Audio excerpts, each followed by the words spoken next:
जब से यज्ञोपवीत संस्कार हो जाए, जब से हम गुरुमुख हो जाएं और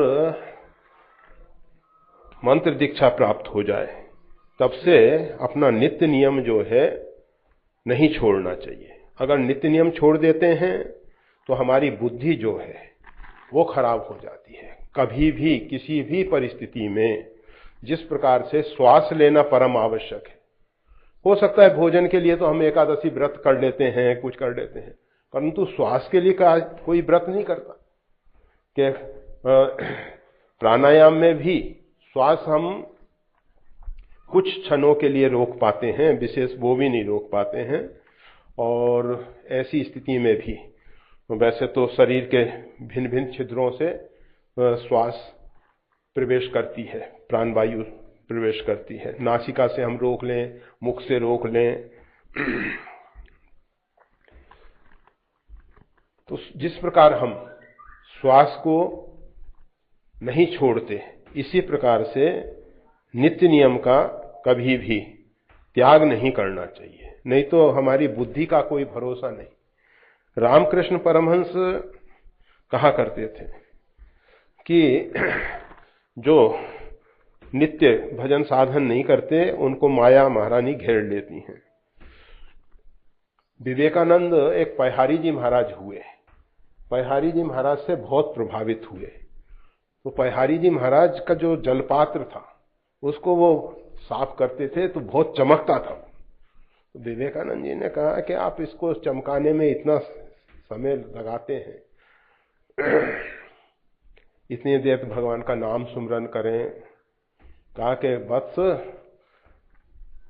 देखो, अगर इसको रोज इस प्रकार से सफाई नहीं की जाएगी तो इसकी हालत एक काला पड़ जाएगा, ये जो धातु है ये इतनी चमकेगी नहीं। इसको साफ करते करते अंदर से एक प्रेरणा पैदा होती है कि अंतःकरण को अगर नित्य प्रति संध्या उपासना नहीं की जाएगी, भगवान का सुमरन नहीं किया जाएगा व्यवस्थित रूप से, तो निश्चित है कि मन भी काला पड़ जाएगा। इसको भी साफ सुथरा रखना चाहिए। जिस प्रकार से बर्तन को साफ करने के लिए हम मांजते हैं, जिस जिस प्रकार से व्यवस्थाएं हैं, पहले दूसरी व्यवस्थाएं थी, आज दूसरी व्यवस्थाएं हैं, पर सफाई करते हैं। उसी प्रकार से मन को साफ करने के लिए नित्य संध्या उपासना जरूरी है। तो ये द्विज जिसका दूसरा जन्म हो चुका है, अर्थात जो आत्म कल्याण के साधन में आगे बढ़ रहा है, उनके लिए धेनु अर्थात गौ, देवता अर्थात ये सारी सृष्टि जो है ये अधिदेव के द्वारा संचालित होती है।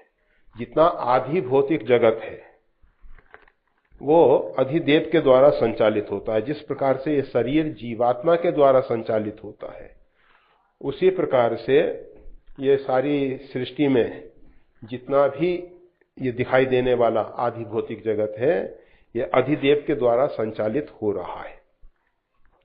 अधिदेव के द्वारा संचालित हो रहा है। जैसे घर है तो गृह देवता है, जिसको वास्तुदेव कहते हैं। हम घर में अगर वास्तुदेव को संतुष्ट नहीं करते हैं तो वास्तुदेव जो हैं रुष्ट होते हैं, और उनकी असंतुष्टि से, उनकी रुष्टता से हमको शांति नहीं मिलती है।